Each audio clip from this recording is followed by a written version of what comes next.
Hello दोस्तों, मेरा नाम कुणाल है और आप एडुकेयर एकेडमी देख रहे हैं। एडुकेयर एकेडमी में आपका स्वागत है। जैसे कि आप जानते हैं, हमारे इतिहास को 3 भागों में बांटा गया है, एंशिएंट, मेडिवल और मॉडर्न।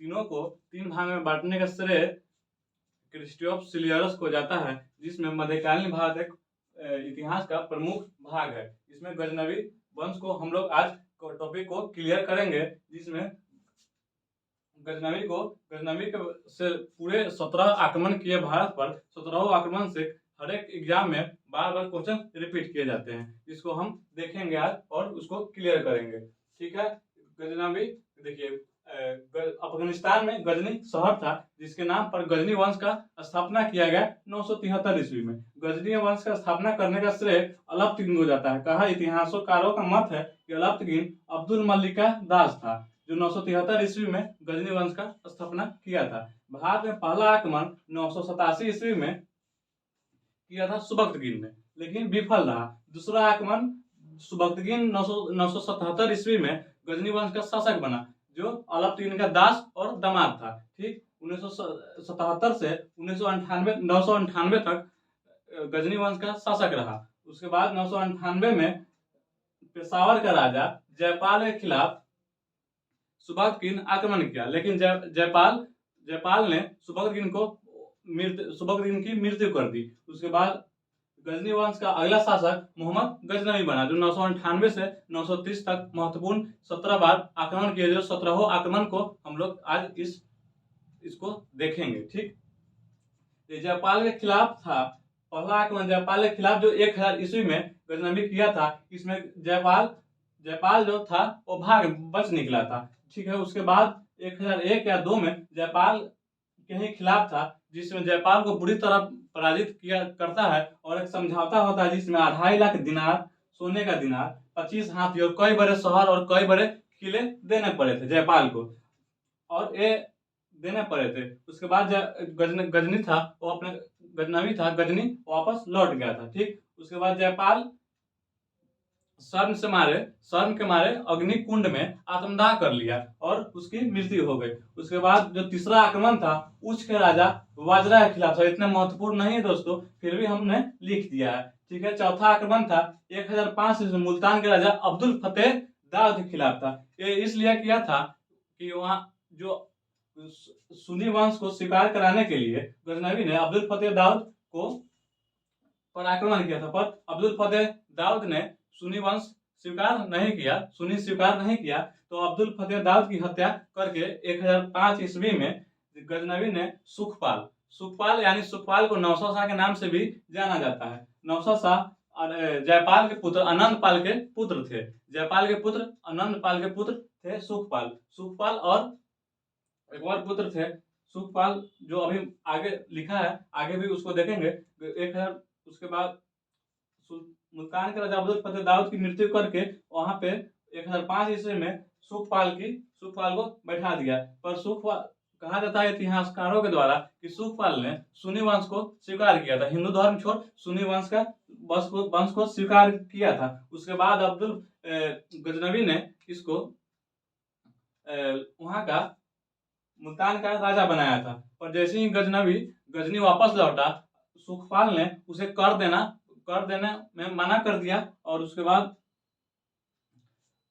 फिर से हिंदू धर्म में वापस लौट आया। इससे गुस्सा होकर गजनवी 1006 ईस्वी में फिर मुल्तान वापस आता है और सुखपाल की यानी नौशा शाह की हत्या कर देता है। ठीक, उसके बाद 1008 में जयपाल के पुत्र आनंदपाल के खिलाफ हुआ युद्ध, जिसमें आनंदपाल को की पराजित हुई, जिसे छाछ का युद्ध भी कहा जाता है। 1008 ईस्वी में जो इसमें किसी समझौते के तहत युद्ध की समाप्ति हुई। उसके बाद हम लोग 7वां आक्रमण देखेंगे, जो नागरकोट है। नागरकोट हिमाचल प्रदेश में पड़ता है। ज्वालामुखी मंदिर पर आक्रमण किया। यहाँ से भारी मात्रा में धन संपत्ति यानी सोने की मूर्तियां, जेवरात लूटकर गजनी ले गए। उसके बाद हम लोग 8वां आक्रमण देखेंगे 210 ईस्वी में मुल्तान पर किया था, लेकिन मौसम विपरीत होने के कारण उन्हें वापिस लौटना पड़ा।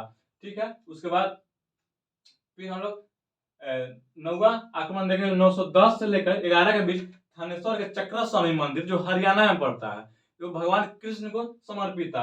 कहा जाता है कि वहां के जो सोने की मूर्तियां थी उसे लेकर अपने यहाँ जो हाजी जामी मस्जिद था उसे गुम्बद पर त्रिशूल आकार बनाकर लगाया था। अपने यहाँ जामी मस्जिद है, वहां के सोनों के मूर्तियों को तोड़कर।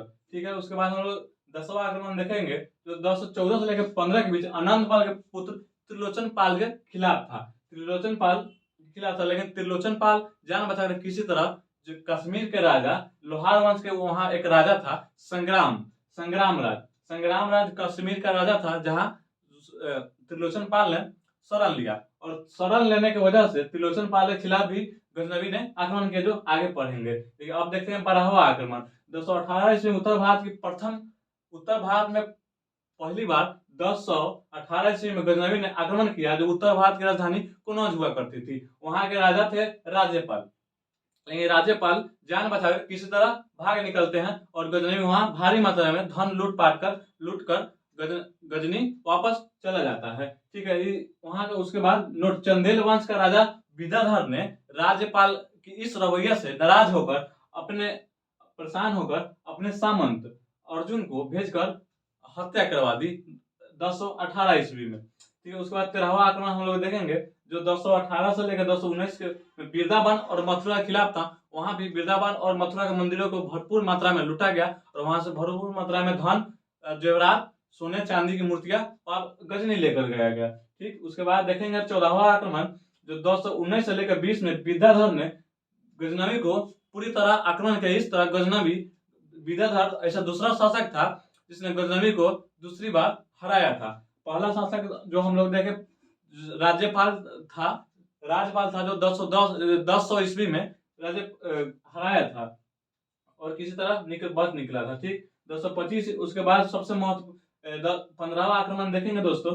15वां आक्रमण 1021 से लेकर 1022 ईस्वी में पंजाब के पुराने शासक को हटाकर अपने जो उसके दास था अहयार को राजा बनाया। अहयार को अपने अधीन रखा और वहां के राजा बनाया। अहयार कहा जाता है कि गजनवी का दास हुआ करता था। ठीक है, उसके बाद सबसे महत्वपूर्ण जो एग्जाम के व्यू से सबसे महत्वपूर्ण क्वेश्चन जो 1025 के सोमनाथ मंदिर पर आक्रमण के बारे में हमेशा हर एक क्वेश्चन एग्जाम में रिपीट किए जाते हैं, तो उसको क्लियर करेंगे। ठीक, 225 ईस्वी में सोमनाथ मंदिर यानी सौराष्ट्र में यानी गुजरात में स्थित था। उसका निर्माण भीम प्रथम ने करवाया था, जो पूरी तरह लकड़ी से निर्मित थी, लेकिन उसके अंदर मूर्तियां थी वो सोने और चांदी की थी। ठीक, 225 ईस्वी में सोमनाथ मंदिर पर सौराष्ट्र पर गजनवी ने आक्रमण किया और वहां के कहा जाता है कि वहां के जो सोमनाथ मंदिर भगवान शिव को समर्पित है। भगवान शिव के लिंग को यानी कि जो मूर्ति थी लिंग थी उन्हें ले जाकर अपने यहाँ जामी मस्जिद की सीढ़ियों पर तोड़कर जलवाया था गजनवी भगवान शिव की लिंग को, जो सोने से निर्मित था। उसके बाद जब यहाँ से भारी मात्रा में धन लूटकर जब लेके जा रहा था कच्छ के क्षेत्र में, जाटों ने गजनवी को लूटने का प्रयास किया और कुछ धन लूटा भी, जिससे गजनवी गुस्सा होकर 1027 ईस्वी में लौटा और जाटों के खिलाफ आक्रमण किया और जाटों को भी बुरी तरह से पराजित किया और जाटों का जो लूटा हुआ धन वापस ले गया और जाटों का जो अपना धन था वो भी वापस ले गया। कहा जाता है दोस्तों सोमनाथ मंदिर का निर्माण 1951 ईस्वी में, आधुनिक सोमनाथ मंदिर का निर्माण गुजरात में सरदार वल्लभ भाई पटेल ने 1951 ईस्वी में किया था। और ठीक, ये तो हो गई नोट वाली क्वेश्चन। उसके बाद जो 227 ईस्वी में जब गजनवी वापस लौट के जाता है तो इसके पर उम्र भी ज्यादा हो गई थी। इसका जन्म हुआ था गजनवी का 971 ईस्वी में इसका जन्म हुआ था और 30 अप्रैल 1930 ईस्वी को गजनवी की स्वाभाविक मृत्यु गजनी में हो जाती है। ठीक, आइए दोस्तों यहाँ तक कि 17वां आक्रमण को हमने देखा, आशा करते हैं कि आपको समझ में आया होगा। ठीक, उसके बाद देखते हैं गजनवी जब राजा बना उसके बाद जब प्रमुख बहुत सारे आक्रमण किए और सफलता भी पाई, जो उन्हें उपाधियां दी गई थी। उपाधियों के बारे में हम लोग देखेंगे। गाजी की उपाधि धारण किए। तो गाजी की उपाधि का मतलब होता है गैर मुस्लिमों की हत्या करने वाला, यानी कि जो मुस्लिमों के छोड़कर जो किसी भी धर्म की हत्या करता है उसे गाजी कहा जाता है। कहा जाता है दोस्तों भारत में प्रथम ऐसा मुस्लिम शासक गजनवी था जो सुल्तान की उपाधि धारण किया था। ठीक है दोस्तों, सुल्तान की उपाधि धारण किया था। उसके बाद यामुन उल मिलाद की उपाधि भी धारण किया था।